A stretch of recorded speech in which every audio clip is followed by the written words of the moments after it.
bem no horário da nossa... próximo ali da nossa aula, então optei por fazer uma aula síncrona, mas com um vídeo gravado. Então, aí aqui, como, né, quem tiver dúvida aí, a gente pode estar discutindo sobre as coisas, né, sem problema, você sabe, eu sou bem acessível, né? Então, espero que vocês tenham assistido aquela aula. Aquela aula a gente estava falando, então, sobre formas que a gente pode utilizar para estar mensurando a confiabilidade dos nossos equipamentos. Então, existem lá diversas formas que a gente pode utilizar para entender como é que está a gestão da manutenção dentro de uma empresa. A gente vai continuar trabalhando nesse assunto na aula de hoje, então a gente vai ver mais alguns indicadores. E, de novo, lá tem um exercício para entregar, baseado no exercício da aula passada, tal. Mas, novamente, uma aula bem tranquila, aí, são conceitos bastante simples que a gente vai passar, uma aula também não tão longa assim, como a gente tem feito aqui. Então, quando os conceitos... Deixa eu primeiro aparecer. Então, muitas vezes, quando os conceitos são muito mais densos, tal, justifica a gente fazer o que for feito em algumas aulas, né? A gente aprofundar mais o entendimento e tudo mais. Mas quando os conceitos são um pouco mais tranquilos, tal, a gente não precisa aprofundar tanto assim, não precisa fazer aulas tão longas também. E estamos chegando no final, né, gente, desse ano, então imaginei que todo mundo deve estar cansado. A Fabiana, eu tenho certeza que está cansada. E aí o pessoal que não veio também, enfim. Então tá, na aula da semana passada a gente falou lá nos indicadores para a gestão da manutenção e a gente vai fazer então uma segunda parte desses indicadores, a gente vai olhar mais alguns indicadores que podem ser utilizados. Então a gente viu que esses indicadores são dispensáveis para se acompanhar e medir o resultado de uma manutenção. O que não se mede não se gerencia. Venho batendo nessa tecla desde o início das nossas aulas. Para qualquer coisa que a gente está fazendo, a gente tem que medir para poder gerenciar. Desde dentro da universidade, quando a gente estuda para uma prova, por exemplo, isso não deixa de ser uma forma, a nota da avaliação é uma forma de a gente avaliar. A gente mede se a gente estudou bem ou não e a gente vai tomar planos de ação aí para recuperar notas que talvez tenham sido mais baixas para a gente não reprovar alguma coisa nesse sentido. São importantes para todos na organização, então todo mundo vai se beneficiar de métricas, né? Então, como a gente viu, é importante a participação de todos no processo de manutenção. É possível mensurar qualquer atividade que gere números ou valores em manutenção. Então, existem diversos tipos de medição que a gente pode fazer. Eu estou trazendo só um recorte de algumas coisas pequenas aqui para a gente estar discutindo. A gente conseguiria aprofundar muito mais isso daqui. E até peço, se vocês tiverem alguma demanda, alguma coisa assim, que vocês quiserem ver alguma coisa que eu não trouxe aqui, então vocês podem estar compartilhando comigo e a gente pode estudar mais a fundo qualquer relacionado à gestão da manutenção aí. A questão central, então, é medir e utilizar as informações que são realmente relevantes para a manutenção. Aqui é outro ponto importante, que vem muito com o que a gente veio discutindo lá da abordagem Lean. Não adianta também eu sair medindo tudo, né? Eu tenho que saber o que eu estou fazendo, saber aonde eu quero chegar com aquelas coisas que estão sendo medidas. Se aquilo que está sendo medido, de fato, vai trazer um benefício para a organização. Caso contrário, a gente vai só gerar uma montoeira de números no qual a gente não vai saber interpretar aqueles dados e a gente não vai conseguir tomar planos de ação para melhorar o processo produtivo. Então, funciona dessa forma. E eu devo ter comentado já em outras aulas, mas com o advento aí da indústria 4.0 e com a gente poder medir praticamente tudo que a gente quiser dentro de um processo produtivo, é claro que vai variar em relação ao custo do que a gente vai estar medindo, então esses fatores são importantes, porém, a indústria 4.0 gera um grande número de dados, né? Um número enorme, então está se discutindo que é um novo tipo de desperdício que está surgindo nos processos produtivos, então o desperdício de gerar dados que não tem nenhuma utilidade. Então, a gente tem que entender o que a gente está fazendo. E vamos ver algum desses indicadores que estão nessa aula também. Então, um desses indicadores que a gente vai estar vendo nessa aula é disponibilidade e confiabilidade. Deixa eu só verificar uma coisa aqui nessa apresentação. Peraí.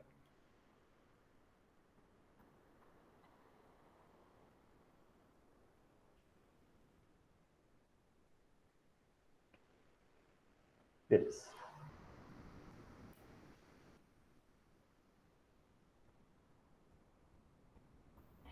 Então, a gente falou não na aula passada, mas na aula anterior sobre um pouco sobre confiabilidade. E a gente vai ver nessa aula de forma simples em como é que a gente calcula isso e o que a gente pode utilizar com essas informações. Então, Disponibilidade e confiabilidade são dois indicadores fundamentais para se planejar e controlar a manutenção.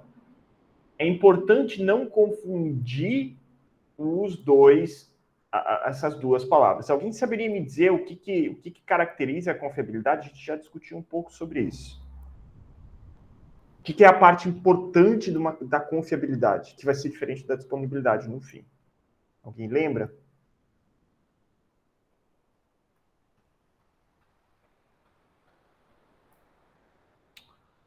Não lembramos, gente?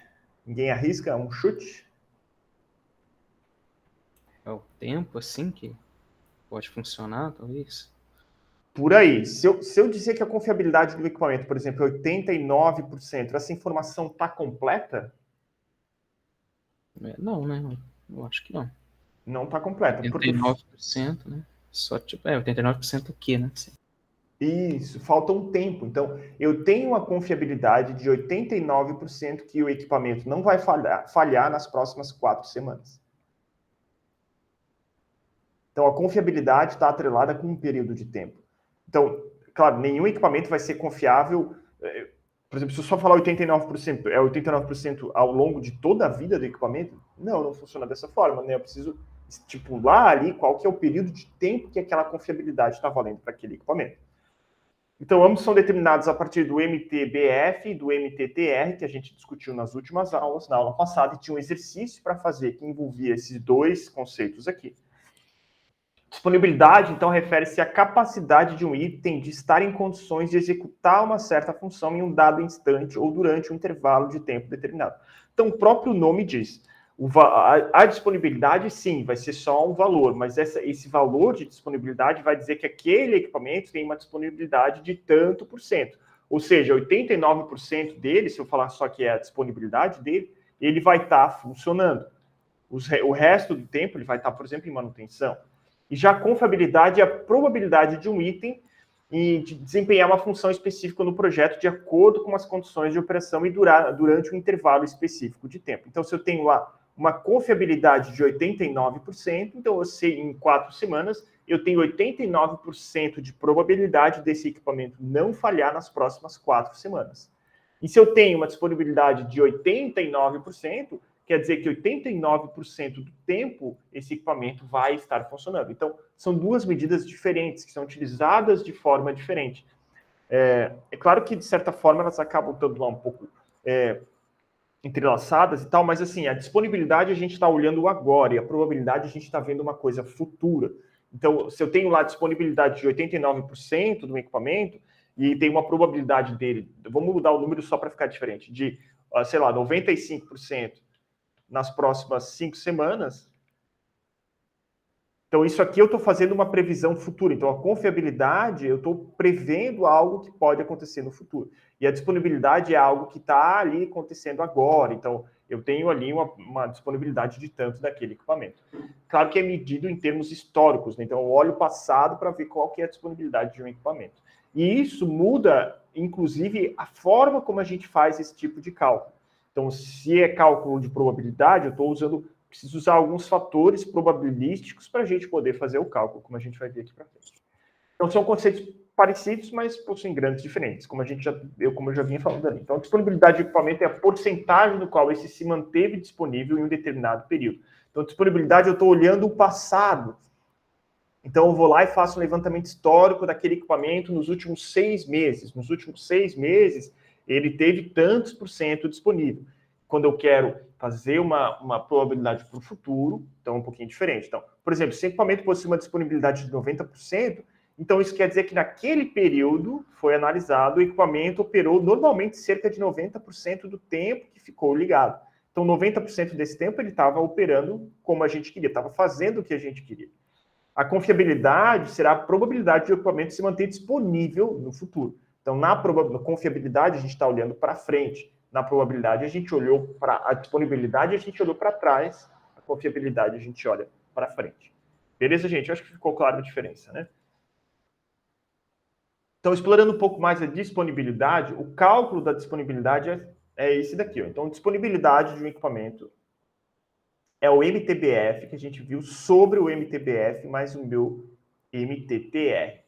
Então, mean time between failures, que é o que a gente calculou lá, o tempo entre falhas, dividido pela soma deles. Então, o tempo entre falhas e o tempo que eu levo para arrumar aquele equipamento. Foi as coisas que a gente viu na aula passada. Vezes 100 para dar o resultado em porcentagem.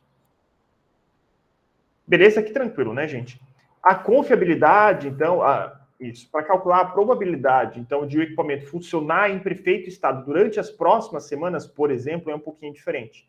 A confiabilidade é o meu RT, é igual ao E, que é o meu número de Euler aqui, elevado a menos lambda, que é a minha taxa de falhas, que é 1 menos o meu MTBF, vezes o meu T. Esse tempo precisa seguir a unidade do MTBF.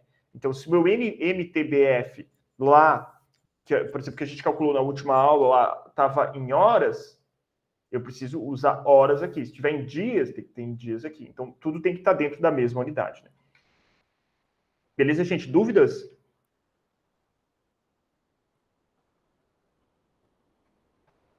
Vai ter um exercício para vocês estarem calculando essas duas coisas aqui. Então, a disponibilidade e a confiabilidade com base no que a gente calculou na aula passada. Então, se na aula passada a gente calculou o MTBF e também o MTTR, a gente vai usar aqueles cálculos da aula passada para estar fazendo os cálculos do exercício avaliativo da aula de hoje. Gente, dúvidas até aqui? Tranquilo, Não. né? Sim. Beleza. Então, também tem outra coisa, que é outro indicador, que é o CMF, que é o custo de manutenção sobre o faturamento. É um indicador importante. Então, está relacionado aos custos. Indicadores relacionados aos custos, então, são excelentes evidenciadores do efeito da manutenção no desempenho da empresa. Então, aqui a gente está começando a falar de grana. Então, quanto que a empresa faturou, quanto que aquele equipamento custou para fazer a manutenção relacionado a um equipamento novo, relacionado ao faturamento da empresa. Então, são análises importantes que a gente tem que fazer para a gente saber se a gente continua fazendo a manutenção naquele equipamento ou se a gente parte para comprar um equipamento novo, um equipamento do zero, que vai dar menos manutenção tradicionalmente. Então, de novo, eu preciso de dados, eu preciso de números. Como é que eu analiso isso? Com os cálculos que eu vou passar aqui. Então, com esse indicador, pode-se identificar se o setor de manutenção está fazendo uma boa gestão financeira dos seus recursos ou não.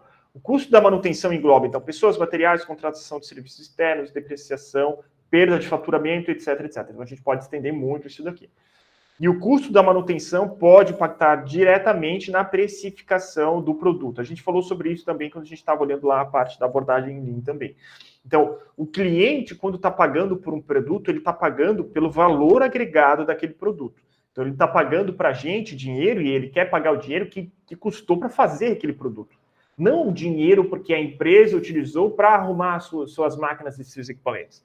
Isso é um custo para a empresa, é uma atividade que não agrega valor, é uma atividade que precisa ser reduzida. Se eu reduzir o meu custo de manutenção, se eu reduzir a quebra das minhas máquinas, eu tenho um processo funcionando mais redondo, eu vou ter um ganho melhor no futuro. Ou um ganho melhor no presente, inclusive. Né? Se a empresa gasta muito com manutenção, vai perder competitividade, pois o produto, consequentemente, ficará mais caro. Quando a gente está pagando por alguma coisa, então quando a gente compra lá um notebook, a gente não está pagando só aquele notebook. A gente está pagando todas as pessoas que trabalham naquela empresa, todos os ativos que aquela empresa tem e todos os notebooks que foram construídos e foram descartados porque tiveram algum problema. Todas as máquinas que quebraram e tiveram que parar o processo produtivo. Tudo isso está dentro do custo de manutenção do meu produto. Vai ser jogado no meu preço de venda final. Então, há necessidade de reduzir os custos para que a gente não só consiga aumentar o que a gente chama de margem de lucro da organização. Então, a gente reduz o custo, a empresa ganha mais. Mas a empresa pode chegar ao ponto de reduzir o preço final de venda do produto. E aí, além de ter um custo menor, ter um ganho maior, vai ter mais competitividade no mercado. O indicador, então, que melhor trabalha com esse cenário é o CMF. É uma comparação direta entre o faturamento e o custo da manutenção. Então, o custo total lá da manutenção da empresa sobre o meu faturamento bruto vezes 100%. E aí eu vou ter lá um valor. Então, aqui que a gente mede se o departamento de manutenção está fazendo bem o seu trabalho ou não. Se esse custo for muito alto, talvez esteja fazendo muita manutenção corretiva, que é a manutenção mais cara de todas. Falta investir mais na manutenção preventiva, alguma coisa nesse sentido. Então, beleza, gente, o CMF está aqui.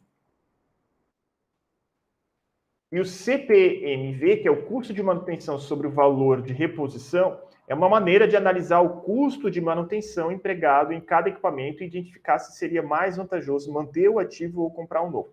Desculpa, eu falei antes aqui de manter o ativo e comprar um novo no CMF, mas não, o CMF é só para... É uma coisa geral, é para ver como que está a empresa como um todo, o departamento de manutenção da empresa. Como tá? Então, o CMF é um custo sobre lá o departamento de manutenção, sobre o faturamento bruto. Quando a gente vai avaliar um equipamento individual, é esse outro aqui. Eu acabei me confundindo um pouco. Então, CPMV, custo de manutenção sobre o valor de reposição. Então, é com isso daqui que a gente vai analisar se a gente deve manter o ativo, então continuar fazendo a manutenção nele, ou se é a hora de comprar um novo ativo. Tem alguma coisa pegando fogo por aqui. É indicado, então, para equipamentos de alta criticidade. O que são equipamentos de alta criticidade? Aquele equipamento que é gargalo no meu processo produtivo. Aquele equipamento, se eu ficar sem aquele equipamento, eu simplesmente não consigo manter o meu processo produtivo da minha empresa. Então, o CPMV é o meu custo total de manutenção sobre o valor de compra de equipamento novo, vezes 100 também. Então, o meu custo total de manutenção daquele equipamento sobre o valor de equipamento novo.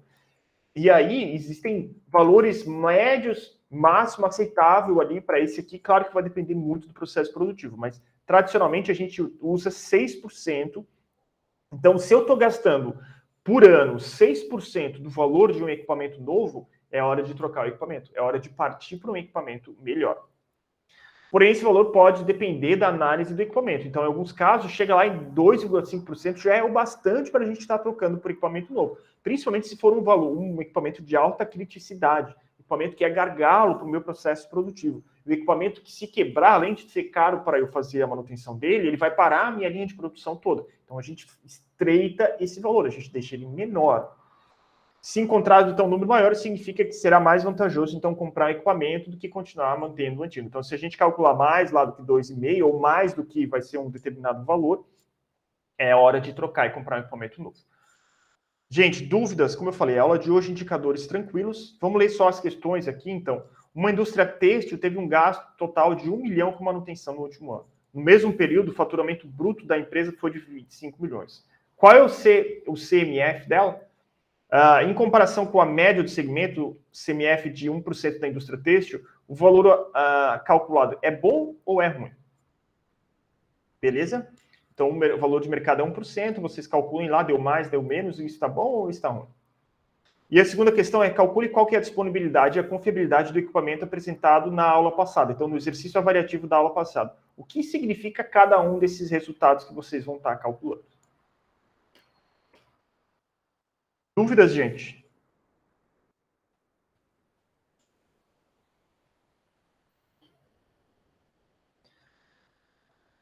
Beleza, gente? Então, aula tranquilinha, última aula do ano. Desejo a vocês aí um bom Natal, feliz ano novo, boas férias, se cuidem. Por favor, coloquem a presença no chat. Eu fico aqui disponível para estar tirando dúvidas em relação a essa aula, em relação a CNC também. Eu tenho dúvida de CNC, professor. Tá, beleza. Finalizar aí. Fala, Iago. Professor, semana que vem, CNC, o professor vai dar aula ou vai deixar uma atividade? Vai ser na quarta-feira, né? Positivo. Eu acho que eu devo passar uma atividade, porque agora a gente vai começar a entrar na parte de função G0, G1, e talvez isso é melhor que a gente tenha aula com todo mundo, porque que nem hoje já foi um exemplo de muita gente faltou, né? E sendo a última aula do ano, não, a gente deixa para o ano que vem, daí. Então,